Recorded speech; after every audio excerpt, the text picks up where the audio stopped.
Okay, folks. Right, let me grab some music. That should be working fine. Yeah, okay, cool. So, welcome in, folks.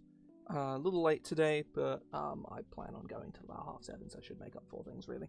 We're going to be working more on Beast today. I'm also going to untie my hair, because when I have my headphones on, it looks fucking terrible when it's tied up. It makes me look like I have a mullet. And nobody wants that. And I don't. I do not have a mullet. There we go, that's better. Right. See, I like having this light on because it provides some extra light for under here. However, what it does is it shines directly on my second screen, right where my face is, so I can't see my face. Like the face in the stream preview, like I just can't see it. Which is very annoying for when I actually want to be able to see myself, but alas. Either way, over the past few weeks at this point, I have been very slowly working my way through designing Golem. There's a big book of new constructs, and I've been designing all the monsters for it. I've been having a pretty good time doing it. Like, it got a bit stale in places when I was designing, like, golems literally every single stream. The last week was good. I managed to finish them all. I've also went in and did the Glasswork Golem as well. I sort of did some redesign, because the Glasswork Golem from Wild Beyond the Witchlight is really cool. It's just not very well designed. The regular one does not have damage resistance and still has this many hit points as a CR2 creature. It dies very quickly. But yeah, we've done a lot. We've made a lot of cool stuff. We've made mithril golems. We've made lead golems. We've made the flying golden golem with rocket fists. I sort of ran out of ideas, and I was like, you know what? Fuck it. It flies and has rocket fists. That seems funny. And you know what? It was. I think it's pretty funny. The mirror golem is pretty sweet. But yeah, today we're moving away from the golems themselves and we're working on other monsters. So I have a few monster conversions I want to do. I want to go in and grab the Tomb Tapper and the Boar Worm. The Tomb Tapper I think is from Icewind Dale, and the Boar Worm is from Dungeons of the Mad Mage, apparently. So yeah, I want to do some things with those. I also want to rework the Cadaver Collector, because the Cadaver Collector is, I think, the coolest monster in Murdy Curdy's, but it's, having used one once, it's really not very interesting to fight, because all it does is it summons the specters, which is sick as hell, and then it just punches you and that's it. Like, yeah, it's going pretty good. I'm just talking about stuff I'm going to be doing today. I'm talking about redesigns I want to do, namely the Cadaver Collector, the Tomb Tapper, and the Boar Worm. And then I have some new ideas I want to start working through. I want to make new Shardlin monsters. I want to make some living spells. Living spells are very simple to make, and I think just making some cool ones will be fun. I want to make a mechanical dragon. I want to make. There's a very specific piece of art I want to adapt into a construct of some kind, and I'm not sure how to do it, but I have some ideas. It might end up being a golem, but I don't know.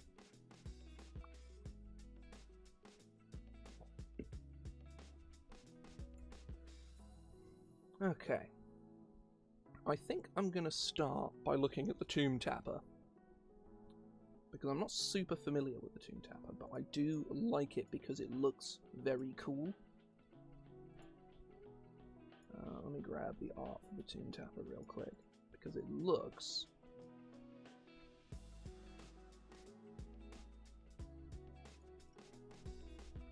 like that. This thing is very cool. Has this horrible mouth stomach thing, has this weird creepy head. Like, I think it's cool.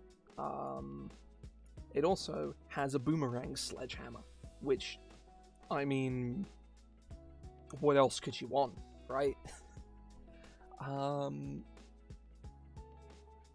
so let's go down and take a look at that. Yeah, I think like visually speaking, they're very impressive. Their round-to-round action abilities are not super interesting. It does do more than your average monster, but it is still missing that sort of little something. I'm not sure what that is, and we're gonna find that out. But I feel like it's missing something, and I wanna do something about that. Has a burrow speed. Interesting.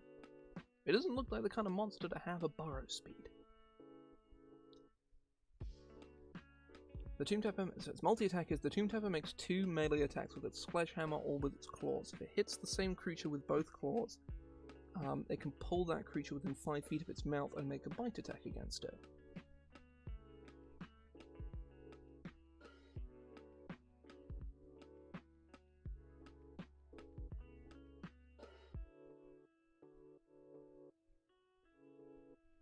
Yeah, I think what they've got is kind of cool. Like it has that decision. Like you have like 2 main ingredients to boring, shitty monsters, and you kind of need both of them for the monster to actually suck. You can have a mediocre monster with just one, but like a shitty monster has both. A monster that does the same thing every turn, and a monster that doesn't do anything interesting. So basically, the je ne sais quoi, as it were, of bad monster design is the monster that bite claw or bite claw every single turn, and I know 5e gets a lot of bad rep for having a lot of monsters that are just bite claw, but I think that is very much like 3.5 has like the same problem. 3.5 has the exact same problem. A lot more monsters have like weird feats and spells, but that just makes the monsters harder to run. I would say the only edition of D&D that has consistently, almost universally well-designed monsters is 4th edition, and that's because that's literally the whole point of 4th edition, is that combat is the focus of the game. And 4th edition does a fantastic job of doing that. This is my not-so-secret take, is that if like 4th edition is good, it's weird and it is not for everyone. Very much is not for everyone, but it is very good. It is, 4th edition is for the 5e tactician junkie, and it is their dream, because the amount of shit that you can, the amount of synergistic mechanics in 4th edition is good. It loses out in variety of player options, like a lot. There are like 5 different 4th edition classes that all have an at-will power that heals someone for 1d4 plus your relevant stat hit points. Like, every single one of them has a power that does exactly that. Or there are like 5 classes. I think Bard, Warlord, I want to say Cleric, and there's at least 1 or 2 others that have that exact same ability. But either way, I'm rambling. Okay, right. I've just read something really interesting in the Tomb Tapper. So normally, a monster, there are lots of monsters that can't speak, and it will say understands language, a number of languages, but can't speak. The Tomb Tapper specifies understands common and undercommon, but doesn't speak. What that tells me is the Tomb Tapper can speak, but it very specifically chooses not to. And that is awesome. I really like that. Yeah. Oh look, it's my stat blockinator. Look at it. It's a fucking monstrosity, isn't it? Right. This is how I speed put monsters into oh, it's huge. I didn't realize it was huge. Wait, these things are smart? Holy shit. I didn't realize that.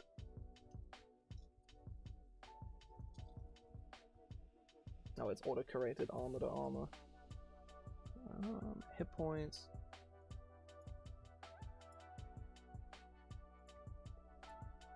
Yeah, I think like what it needs is a recharge ability. I think that is like the thing that monsters need to like spice up their turn, because most combats and monsters survive 3 to 5 rounds. If a monster does, if a monster has exactly 2 things it can do, like 2 relevant things, and the Tomb Tapper already has 2 different ways it can attack. It can do claw, bite, or it can slam or throw its sledgehammer at you twice. Which I think is a very effective design. I mean, any creature that can throw a massive fuck off hammer at you is instantaneously good, right? That's good design. This is objective fact, indisputable, in fact. Weirdly, it's immune to cold and fire damage. It is not immune to a lot of the standard things, and it has blind sight to 240 feet, which is a thing. Doesn't go against anything, but it's very. And I'm keeping this doesn't speak because that's fantastic. That's unimaginably evocative, and I absolutely love it. Oh, it started doing this again where it doesn't put the comma in. That's so annoying. Oh, it's done it again. Oh, you cunt.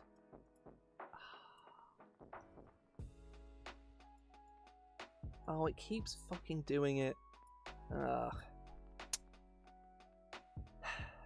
Shit.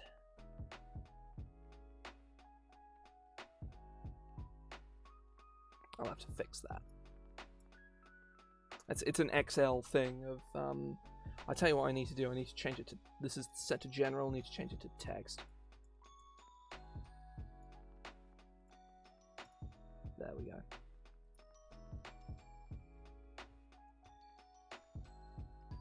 Because I've definitely done exactly what I'm doing right now before, but maybe I didn't save or something.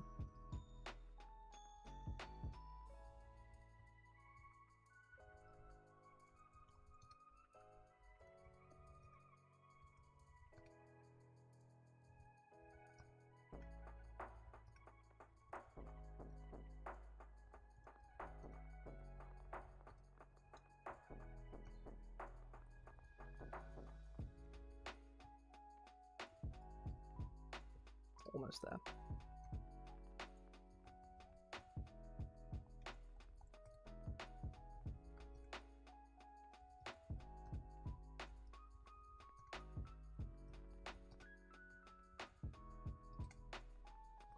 There we go. That's done it. So it has petrified death. So when it dies, it gets petrified, basically, or it becomes a statue. It can sense magic. Now that.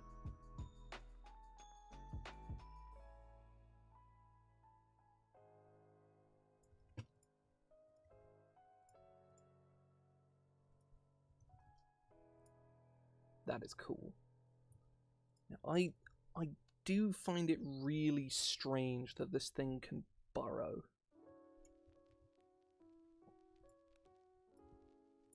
I think it's more that it burrows at 10 feet per round. I feel like it should be... I guess...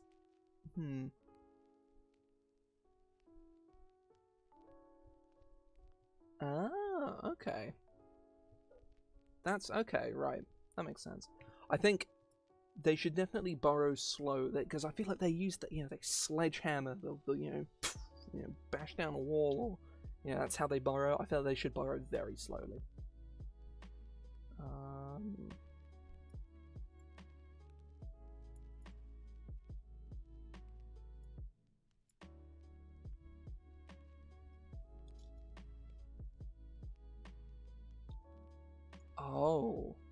Oh, that's interesting. The Tomb Tapper needs to eat. The Tomb Tapper needs to eat and drink. Oh, that's terrifying. I hate that. this thing is so fucking unsettling. I love it. It's when I see shit like this that makes me actually really want to run Icewind Dale. But like, it was one of those adventures where like it came out and just no one fucking talked about it. There was a lot of like designers getting, you know, very up their own asses. Frankly, designers getting all uppity about how like there was an encounter that players could technically do at level 1 that was a guaranteed TPK, but it was like for players to go down that route it would be very difficult. Not to mention the fact that, you know, the DM is in total control as to what they put in front of the players. And Icewind Dale is not like a beginner's adventure at all. It's not for beginner DMs or anything by any stretch of the imagination. It's, to my understanding, it's got a lot going on. But I've just heard no one fucking talk about it like at all. I know my Thursday game is sort of going to be wrapping up in the coming months. And I had plans to like go through a bunch of adventures and like pick one to run. In the end I was like, fuck it, I'm running Red Hand of Doom. Because I've read... There's like 2 chapters of Red Hand of Doom. Man, is it good. There's like really diverse combats and it like gets into things. Like it really like gets into it. It's very cool.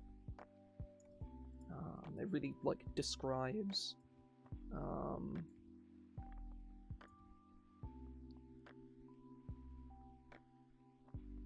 yeah.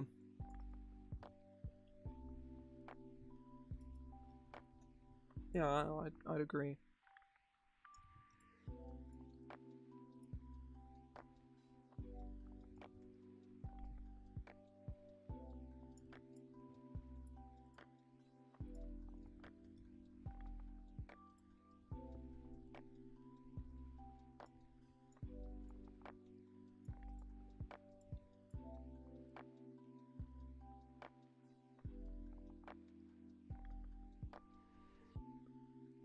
So basically, I can now copy this straight into here.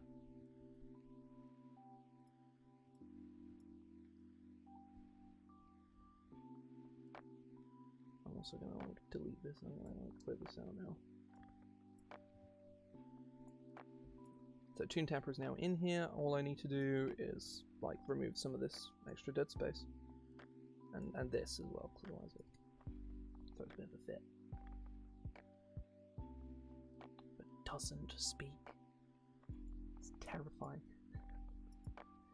So I'm like, there's a lot of 5e adventures, and like most of them like actively disinterest me, which is a shame because the good ones are so good. I really hate the 5e adventures that are just like go on a fucking scavenger hunt across the Forgotten Realms. I like all of the adventures that I've played or run, mind you, where they drop you in a map and just tell you to find your own way, right? That is the kind of adventure structure I like. Curse of Strahd is phenomenal. It is as close to a perfect adventure as you can get. There's problems with Curse of Strahd, don't get me wrong, but there are so many things that adventure does just perfectly, absolutely fucking perfectly. It's just that feeling of being in a place, and it feels like a sandbox campaign when, and it actually is. You can, in Curse of Strahd, go wherever you want, and you will find something. Within reason. If you try to scale like one of the mountains or whatever, then tough luck, I guess. I guess you can find the Amber Temple earlier on and die there. That's probably the only place you can't go early on. That and Old Bone Grinder. Don't go to Old Bone Grinder, gamers. You'll die. There's 3 Night Hags in there. If your DM changes it to Green Hags, you're still going to die at level 3. Oh, my hair's all bunched up over here, fuck. But Wild Beyond the Witchlight does it quite well. Wild Beyond the Witchlight is weirdly really linear. It's a fantastic adventure. The writing is phenomenal. And all the characters are like, mwah. Just fucking incredible. Speaking as having played it, it is amazing. Played it, finished it this year. Very early on, so it's like January or February or something. Like, fantastic adventure, but it's weirdly very linear. Despite it, basically, I like the adventures where they drop you in a map and tell you to fuck off and find your own way. And Curse of Strahd is the perfect D&D adventure for that reason and that reason alone. And then you get sort of the opposite of like Storm King's Thunder and Out of the Abyss, and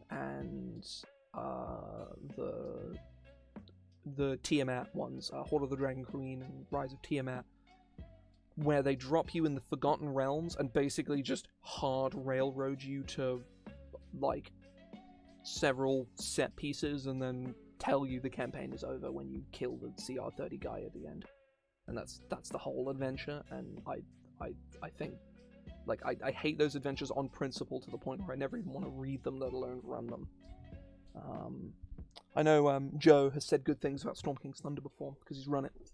But, and to my understanding, it is definitely the least railroady of those 4 adventures, because you actually get to choose where to go, but it is still, you go to one of the locations and you do the set piece there, and then you leave to go to the next one. You can just do them out of order, or you can not do some of them, or something to that effect. That's not fucking interesting. Oh, that's interesting. The Tomb Tapper can choose to do bludgeoning or force damage? That's really weird. Also, the bite shouldn't do slashing damage, it should do piercing damage. That's what bites are. I might,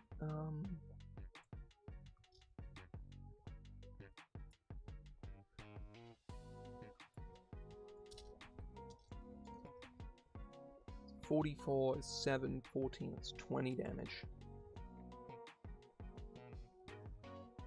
Yeah, same amount of damage, just it's kind of weird that it can choose to do bludgeoning or force. That doesn't really make any sense.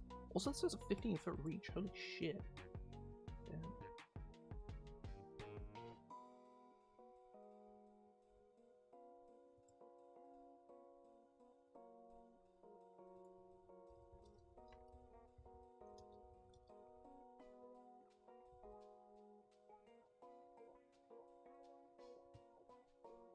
Yeah, this is cool.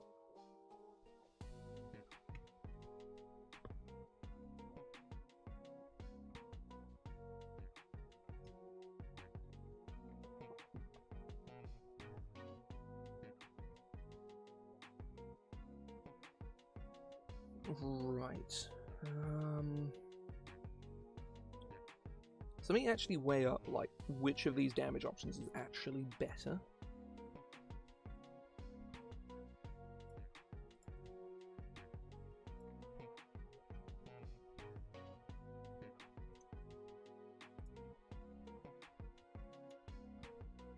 Got me a DPR calculator here, lads. So, attack bonus has +10. Target AC of a PC, probably around sort of like level 7, level 8. We can probably safely assume it's going to be about 17, maybe 16. We'll say 17 for the sake of being generous. I guess this thing's going to be mostly fighting frontline guys, so, you know, sort of your AC 17, you know, cleric, or your AC 17 cleric or fighter, versus like an AC 19 like a paladin or whatever. So the the claw, it makes 2 claw attacks, 3d6 plus 6, 2 attacks. So let me like mark these down here. So claws, 22.5.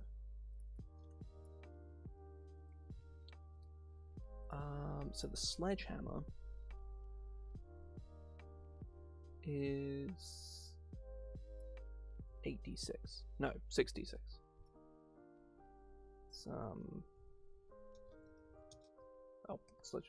Sledgehammer times 2 is...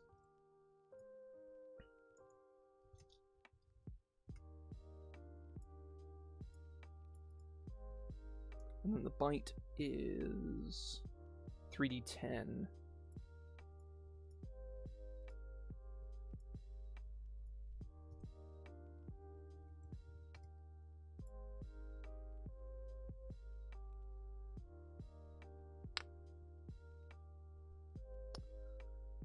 So, generally speaking, making the claws and then the bite is better, However, it is riskier on a higher CR creature. So, because if you're fighting something with like higher AC player, so if you have your AC 20 Paladin, for instance, your AC 22 Paladin, maybe with like if I boost this up to 22, let's like put this in. It was 9.825. And then this is, it's 3d6, is it, for the claws? Yes.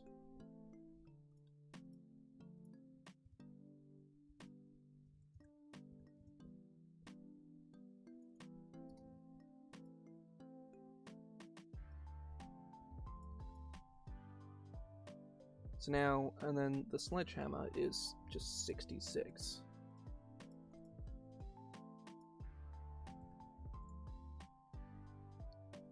So no, it is still generally better to use the claws. So, DPR is damage per round, also welcome in, but, and generally speaking, when you're designing a monster, you don't need to do all of this crazy maths, because this is very complex, like, power gamer level DPR calculations, which I don't use very often.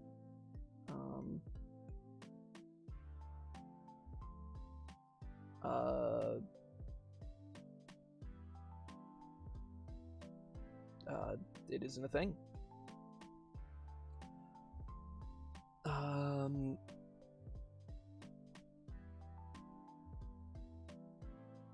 Oh, that's just a typo.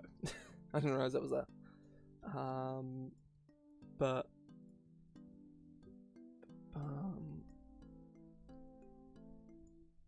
yeah, say like generally you don't need to do like full crazy math DPR calculators for monster design, but I wanted to do it to see whether this thing actually has a reason to use this sledgehammer attack over the two claws in the bite. And obviously this is ranged and this is not, which is an actual reason. But it is still generally better for it to do the much more generic and less interesting claw bite. Though it does have this. So I think its recharge ability is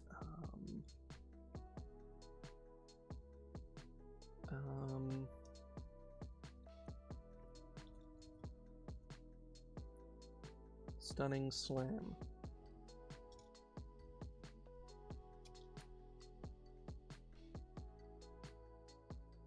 I'll just do Thunderous Slam.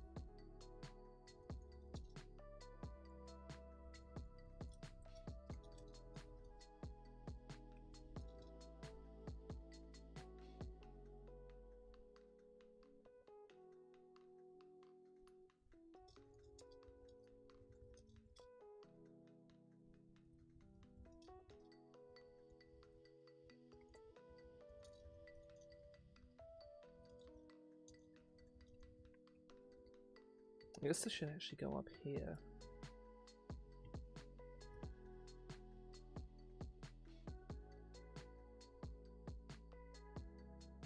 Yeah, that should go there with a sledgehammer attack.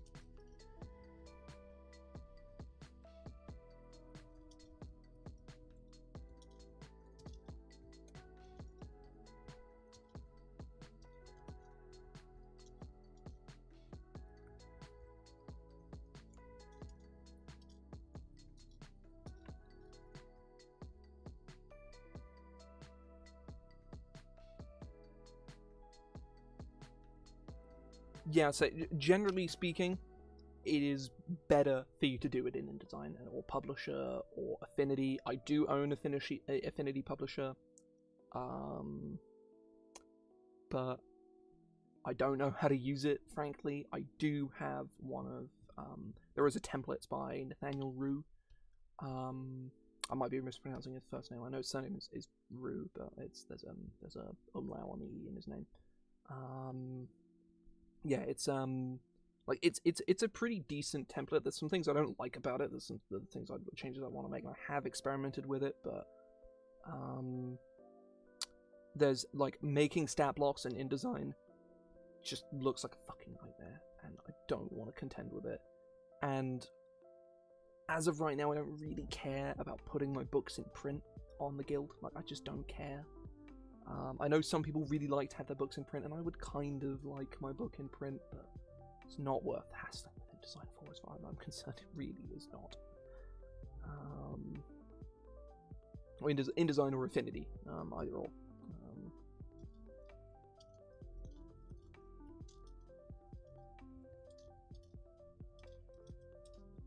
DC will use.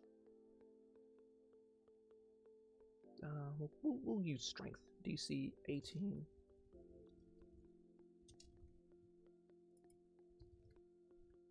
Let's make a DC 18 strength saving throw.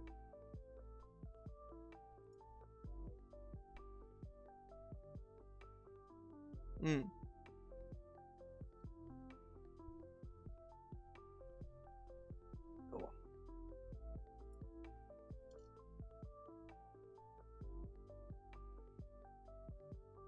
Oh, okay.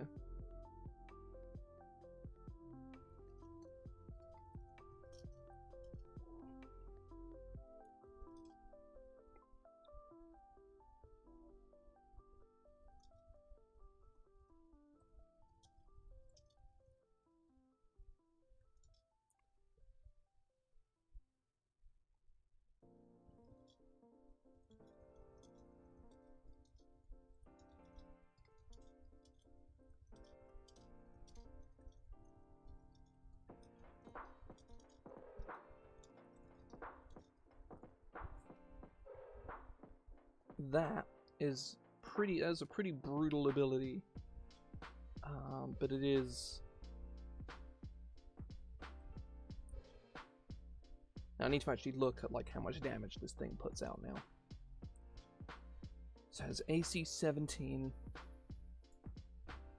has 207 hit points. It does not like, because immunity to cold and fire damage feels bad, but it's not enough. Like, a marshal can still melt this thing pretty easily, might I add. So damage-wise, over the course of 3 rounds, this thing does 16 plus 8 plus 27 plus 27 plus 32 plus 22 plus 2 plus 22 divided by 3. That's 62 damage per round. Thereabouts. I'll double check that in a second, make sure that's right, because that seems a bit low. I'm going to double check the numbers on that damage, but it has come out, spat out directly CR10 at me, which is good. It's promising. I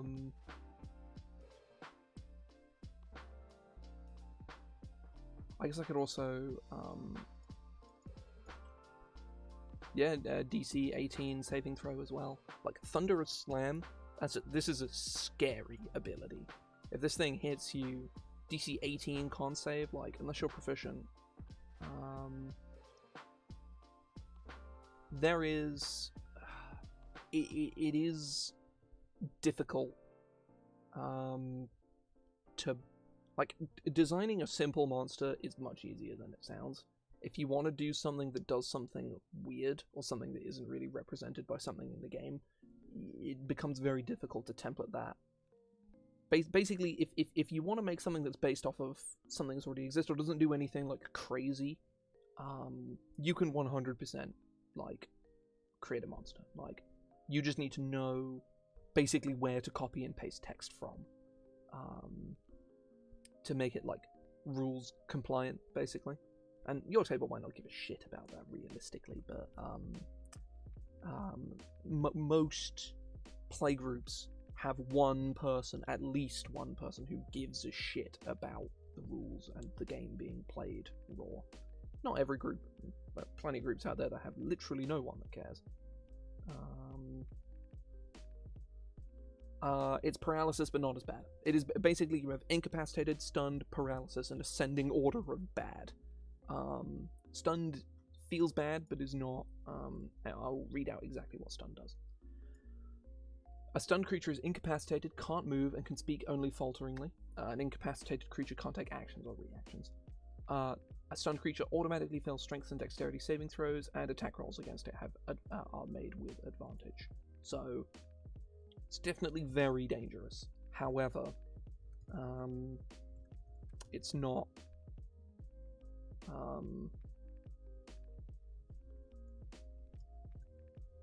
Yeah, I would recommend using a monster design calculator. They are generally fairly intuitive. No, that's right. STRAHD. That's right.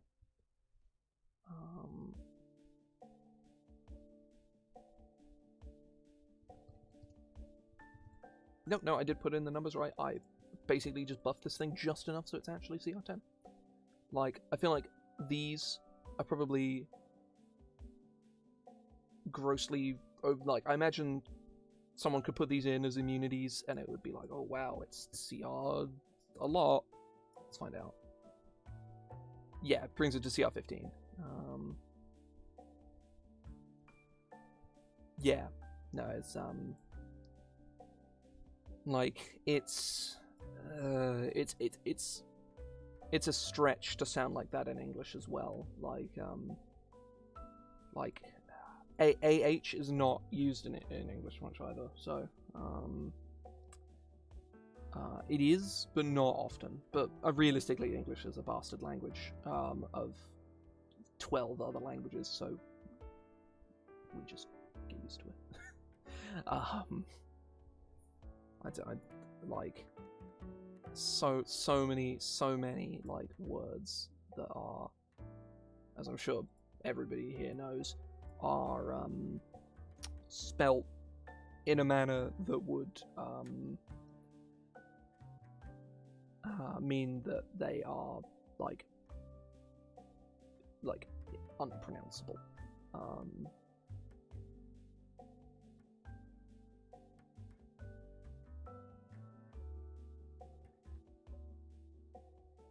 Okay.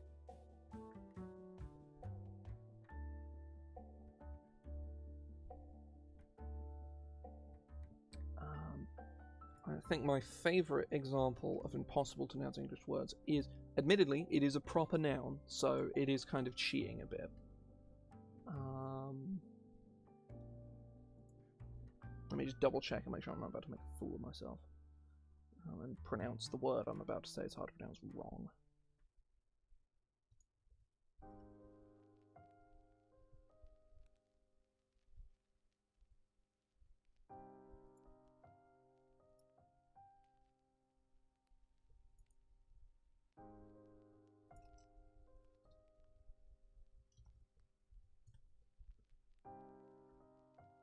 So, this is an English town. Oh, I put it in wrong. Oh. There we go. So, this is an English town. Spelt Frome. How do you pronounce it? Because it's not Frome. And they'll get real annoyed at you if you pronounce it Frome. It's Froome. Is there a U? Is there two O's? No, there's an O and an E, but no, it's Froome. And they'll get annoyed at you if you pronounce it wrong, or more exacerbated, because they're sick of people's shit. Yeah. Should it be spelled like this? Yes. Is it? No, it isn't. That's the popular example, anyway. It is widely regarded as the most hard to pronounce town in the country, in I think all of Britain. Oh, yes, Wednesday. Yeah, no, that is the classic sort of Britishism of putting a bunch of consonants and frankly entire syllables in words that we just don't pronounce. Oh, thank you for fine. Such as Worcester. How do you spell Worcester? You would assume like that, or given that it's like The English are weird. Maybe like that. So Worcester or maybe Worcester. Yes, yeah. Obviously based on real place. It's pronounced Worcester. No, it's Worcester. Yeah, that cest, that whole syllable that's in there. Like, no, you don't pronounce it. It's a whole syllable that just isn't there. There are many cestas. This is a thing that does actually grind my gears. This is the thing Americans do. Yep, that's Leicester. Not Leicester. It's just Leicester.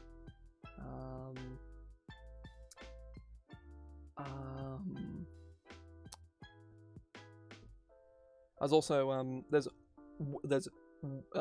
Worcestershire, or which is a county, or Worcestershire. No, Worcestershire. Or probably locals would just do Worcestershire. Like, they pronounce it like that. Worcestershire. No.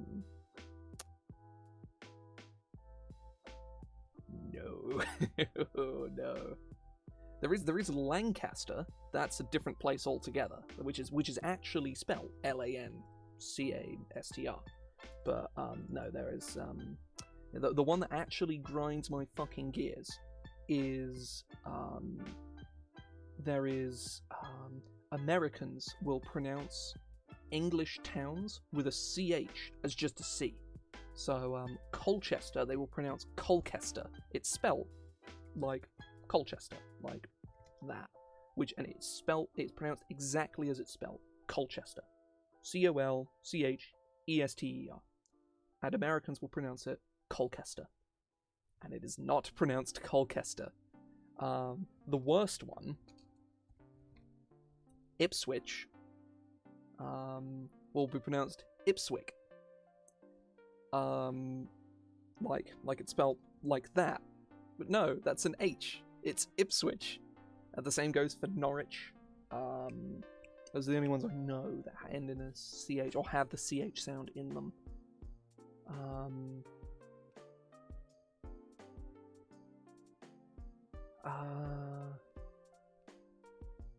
But yeah, I don't understand why Americans do it.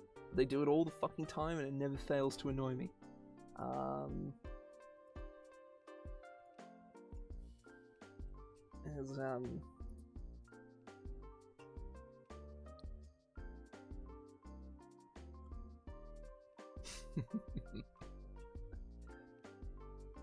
That's a spicy one. I like that.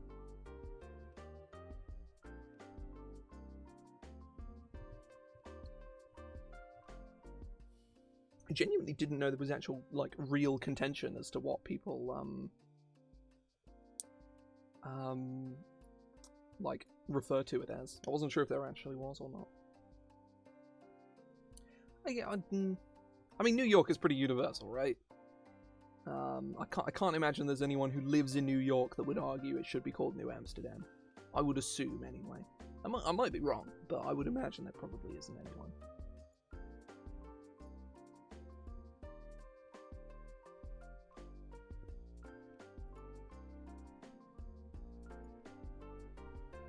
Right, let me grab the next monster. Tell you what I'm going to do. I'm going to look at the Cadaver Collector next. Though I think I might take a quick break first, because I'm kind of hungry and I want to go eat. So I'm going to go grab, some food real quick.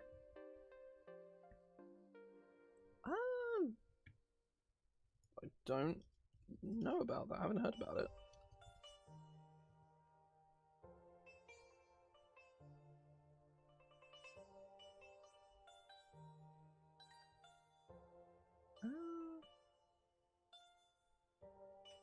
Oh, yeah, this is very, Aotearoa. Yeah. Aotearoa. I assume it's Maori. It is. Because...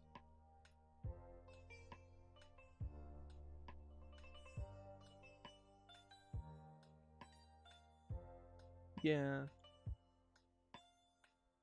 Oh, Aotearoa. Okay, yeah, that makes more sense.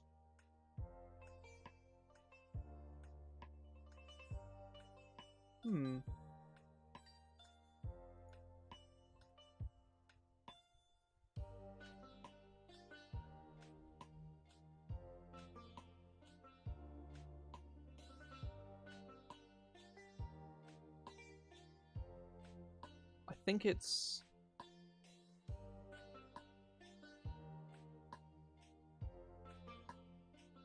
considering... That's interesting.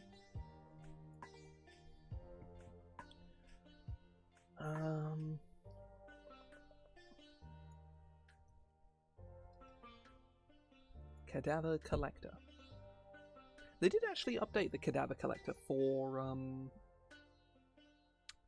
Mordenkainen's Presents Monsters in the Multiverse.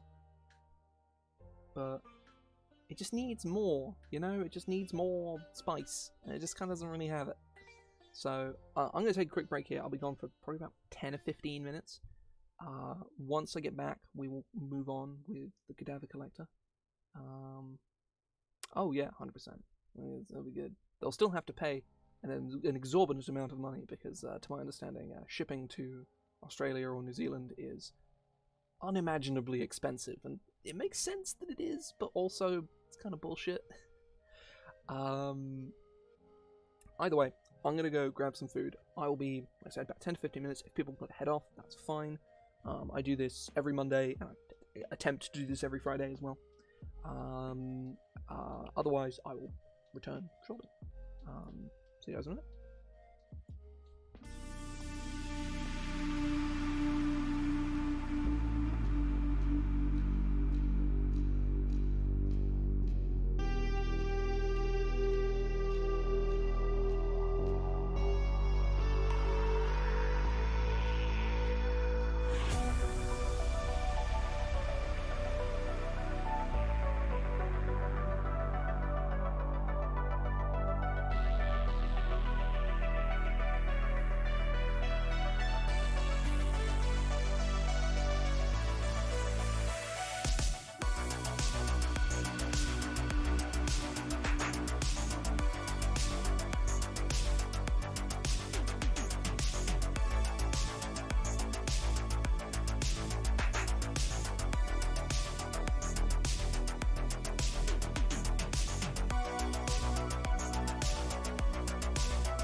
Hey folks, I'm back. Right. Gonna press on.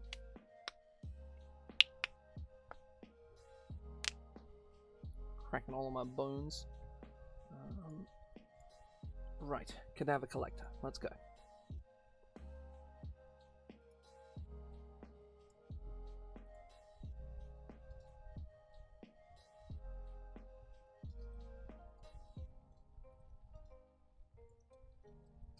That's a thing.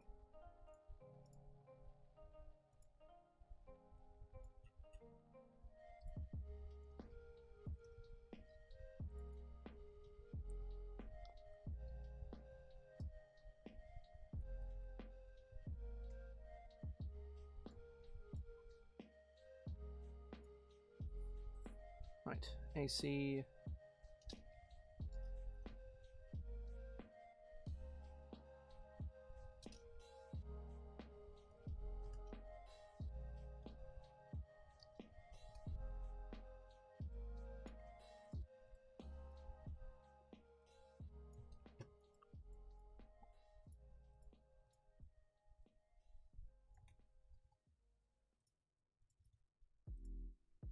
Move that there.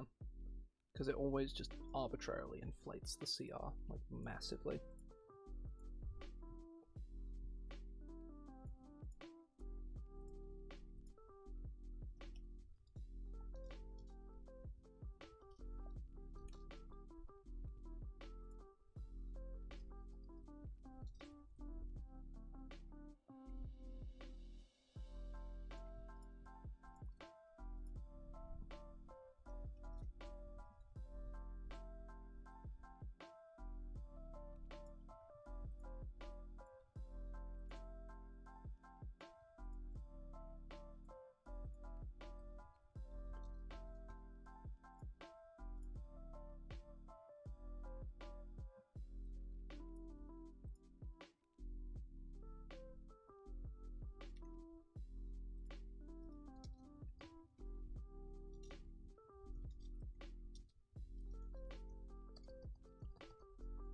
Magical. The spell? Yes.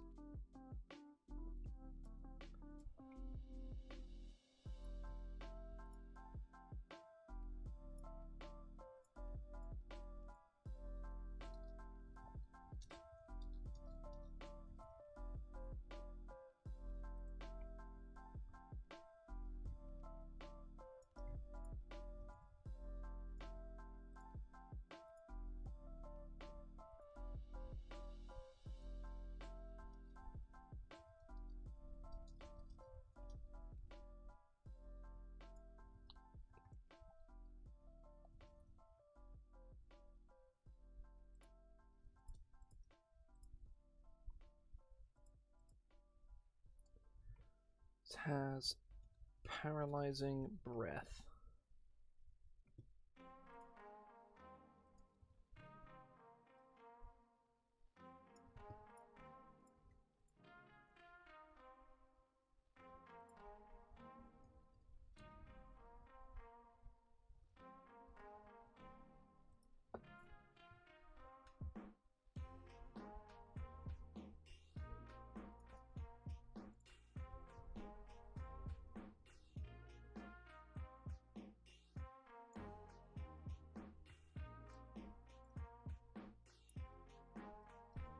Right. So this is the full stat line.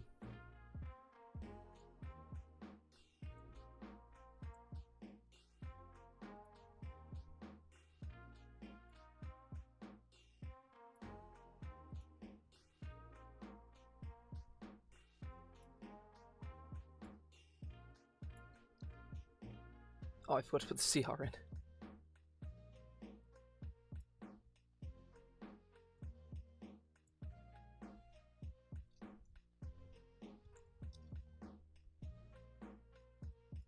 That's +5, yeah.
Okay, right.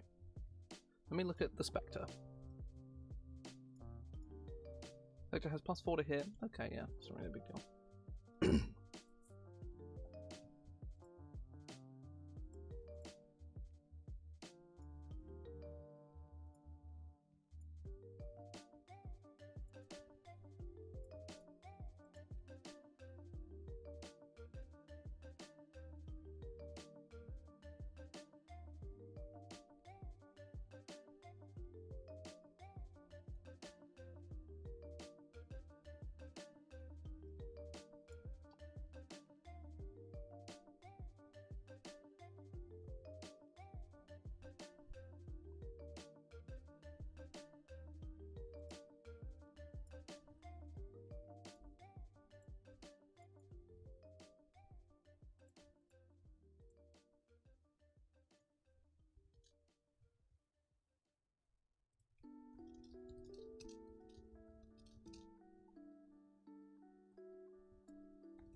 Spectre summoned this way have only 10 hit points and lack the sunlight sensitivity trait.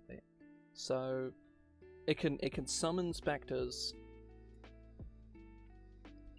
as much as it wants,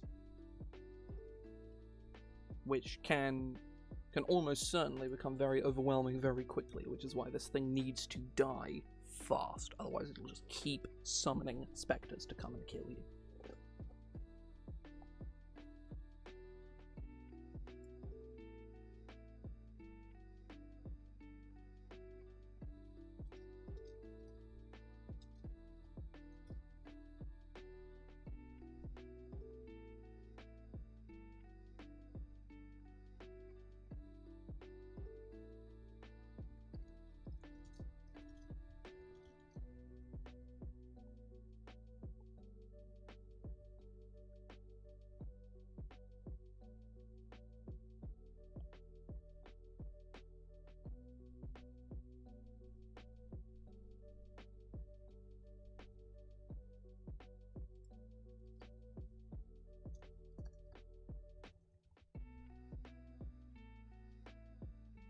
Yeah, it shouldn't be able to do this for too long.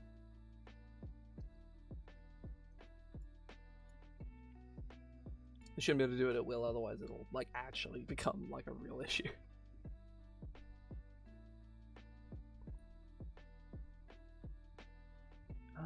Let me actually look at specters and see if I can get them down to like 5d4. What about 3 times 4.5? 13.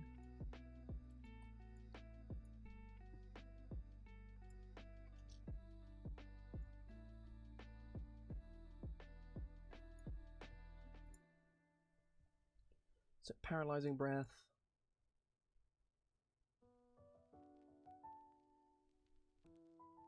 Oh, that was what I was going to do.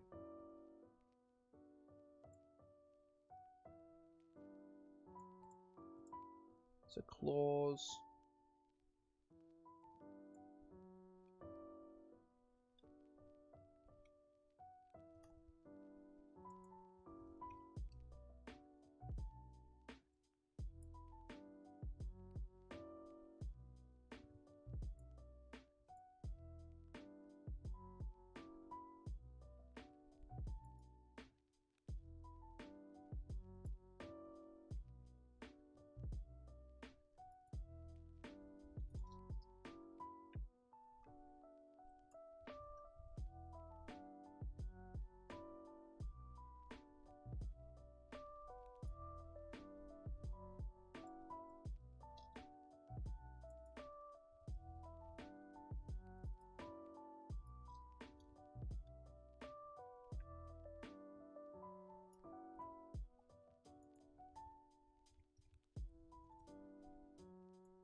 go here, here.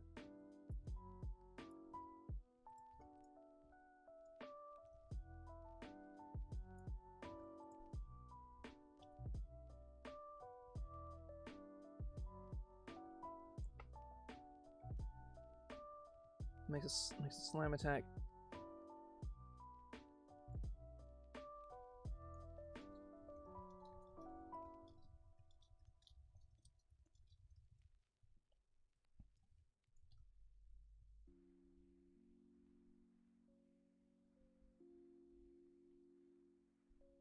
So that's 42, 60, 71 damage.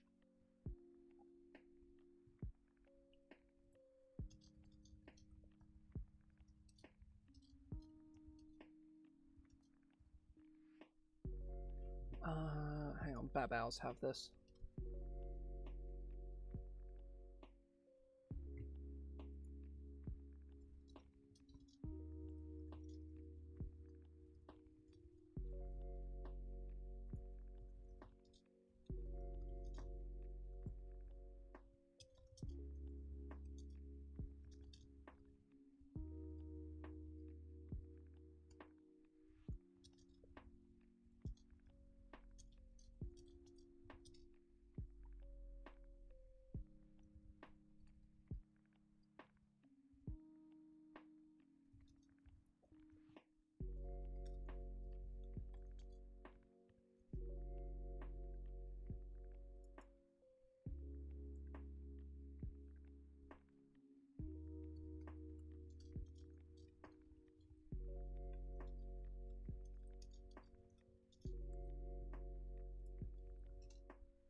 Oh, that's fun.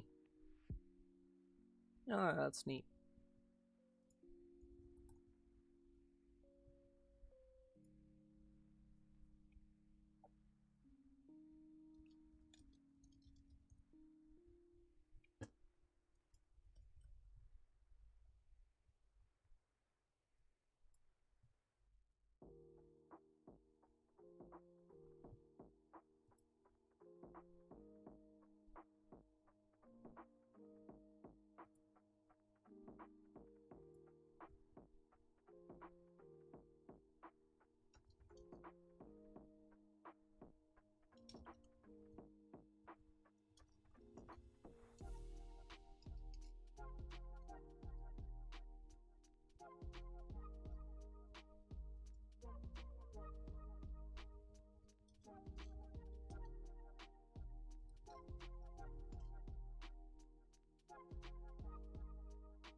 Yeah, yeah. So I bought these headphones in January, sort of it's like my birthday basically. Very nice headphones. They're Romanian. Meze make very nice headphones. They cost me about 300 quid, right? One of the most aside from this computer down here, most expensive thing I've ever bought. And yeah, I got stung for VAT. It was about, I think it was about 80 quid. It's pretty bad.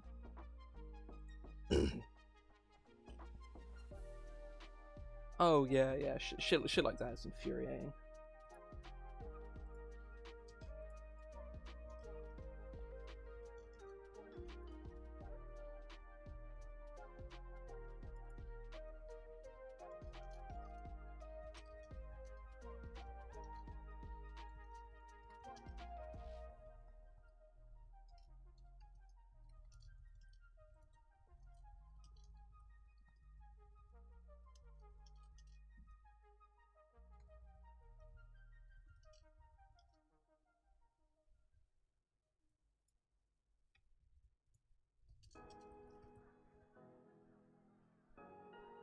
Oh, okay.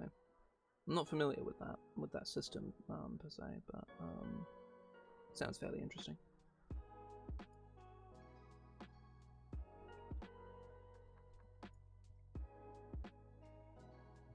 Oh, I realize this shouldn't be here. This should be here.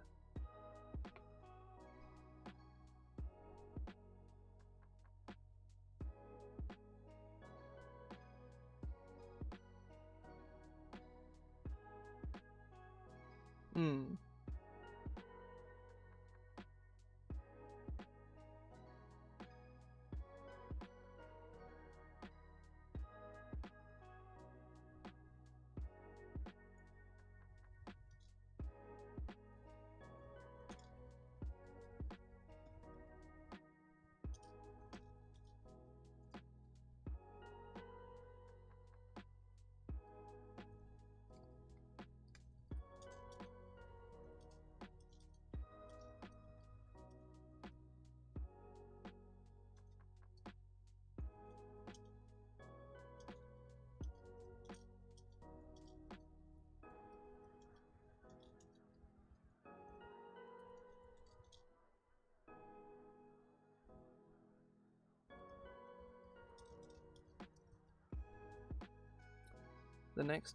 The next attack roll made on.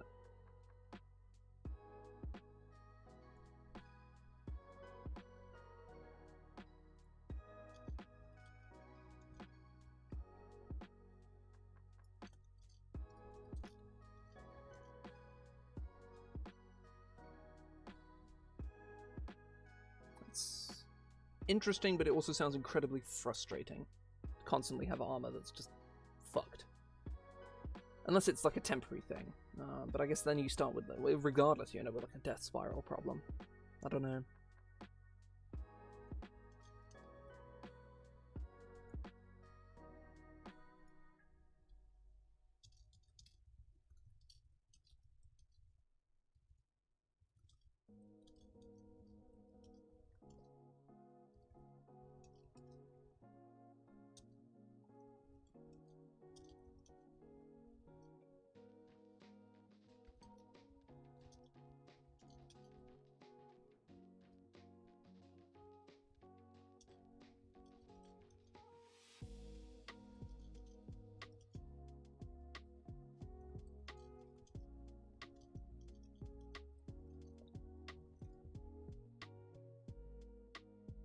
Yeah, that makes sense.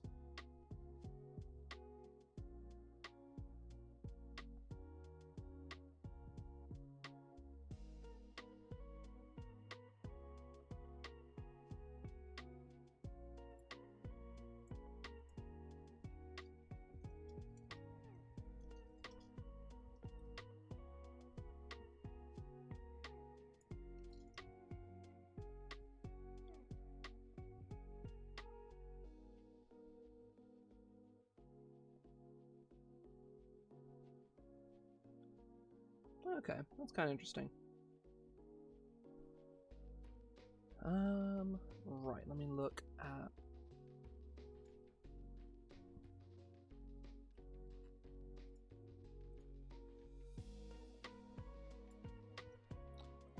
Uh, 17 plus 10...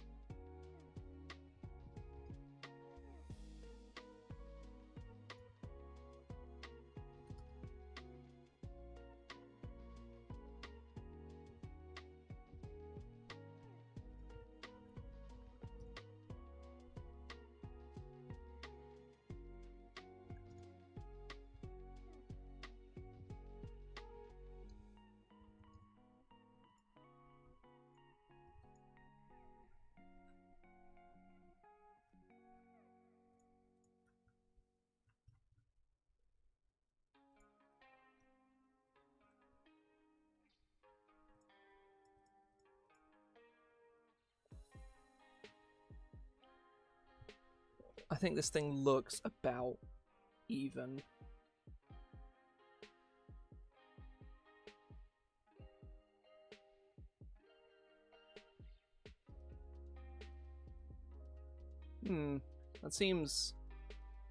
That seems needlessly cutthroat. I'm not sure if I'm a fan of that. I say I'm not sure. I'm explicitly not a fan of that. on concept alone, but I don't know. Like those kinds of games are just really not something that interest me like at all. You know, it's like overly like and arbitrarily punishing. Like I played Call of Cthulhu and I fucking hated it. Like Call of Cthulhu is I like really hated Call of Cthulhu.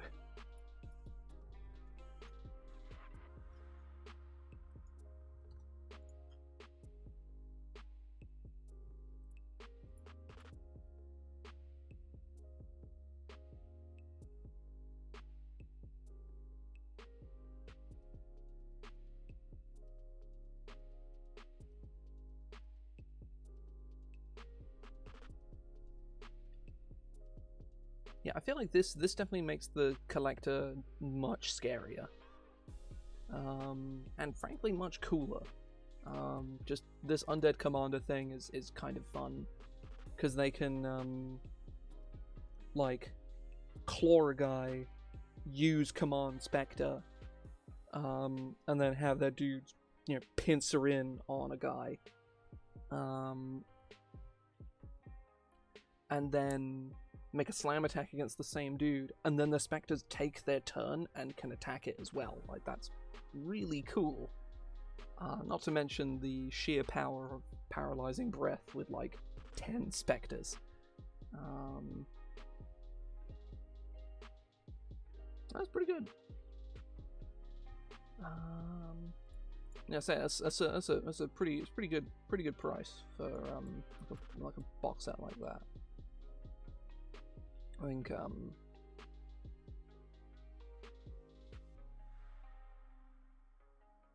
yeah, I say I've been DMing for 7 years, over 7 years at this point. That I do actually like. I do. I've never played one, but I do like the idea of an RPG I can play by myself. That is cool. I do like that.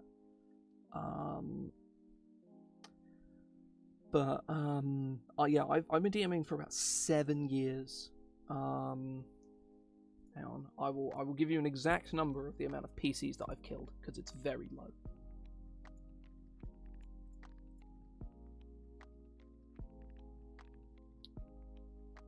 The answer is 4 total, only one of which was not entirely down to basically a player decision.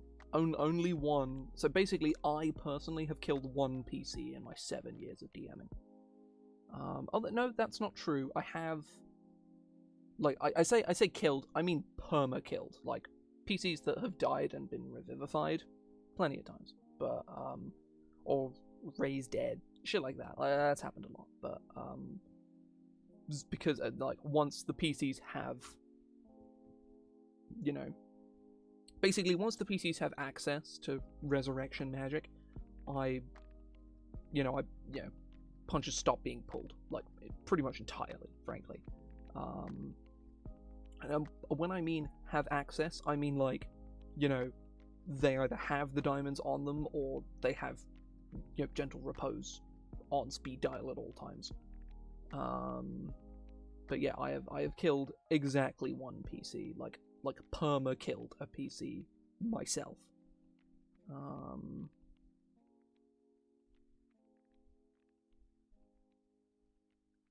Yeah, I say I barely played any D&D at all. I've played 2 complete campaigns as a player.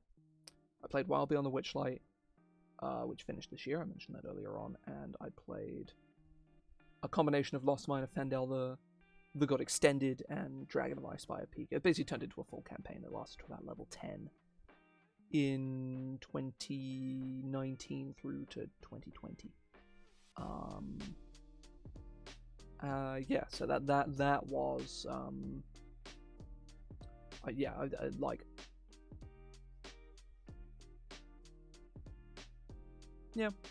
I mean, yeah, I think dice, it really depends on the complexity of the system, but the actual like the some meat and potatoes of the system as to how complex it actually is, But I see what you mean. Now it is 7:15. I've actually not done as much as I wanted to today, but that's mostly just because I've been chatting, so I'm not really fussed about that. That's fine by me. I want to do one more thing. I'm not sure what that thing is. I don't want to bother with the boreworm today because I kind of don't really want to. I might. See, anything else I do is going to be like a big. I might just stop here. To be fair, I'm looking. It's like anything new that I want to do is going to be.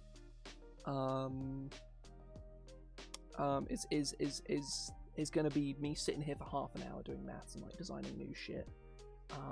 And I don't really feel like doing the boreworm because it'll probably only take me about 50. I might just do the boreworm in my own time. I might do it later tonight. It's just the kind of thing I'll just be sat here. My neighbour's dog's starting. I hate that fucking dog so much. I don't like dogs, period. But I fucking hate my neighbour's dog so much.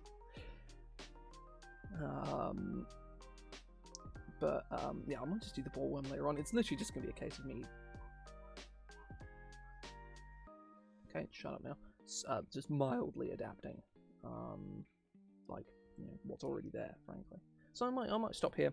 I have had a good time. However, I will be back on Monday evening to do some more.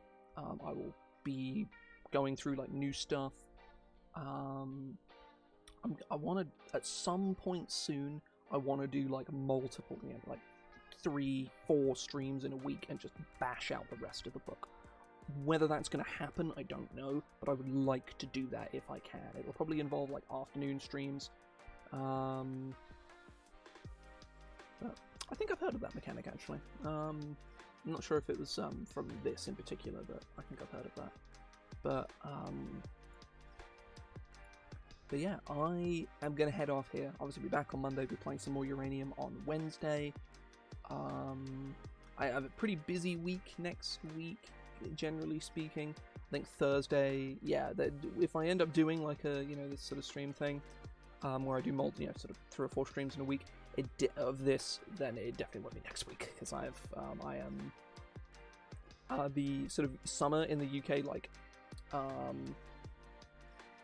officially summer ends in the UK after next week, so I will have slightly less to do in any given week, which will give me some more opportunities to like I want to try and do the streams I did for Angela's Mortal Manual a bit more with this, where I like do a couple, I do like an hour and a half, 2 hour stream 3 or 4 times a week in an afternoon, because I think something like that will help me bash out work a lot faster. So if I can, I will make efforts to do that over the coming weeks, where possible. But again, really depends. Next week, I am out all day Monday, all day Tuesday.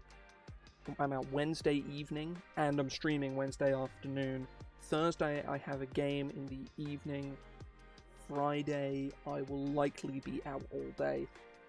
And Thursday, I have a game in the evening. Saturday, I have a game in the evening. And Sunday, I'll probably be going to the Dominaria United pre-release. If I don't go Saturday instead. But I don't know. Either way, hope folks enjoy themselves. I will hopefully see you guys on Monday, about 5:30 p.m, give or take. But yeah, I'll see you guys then. See ya.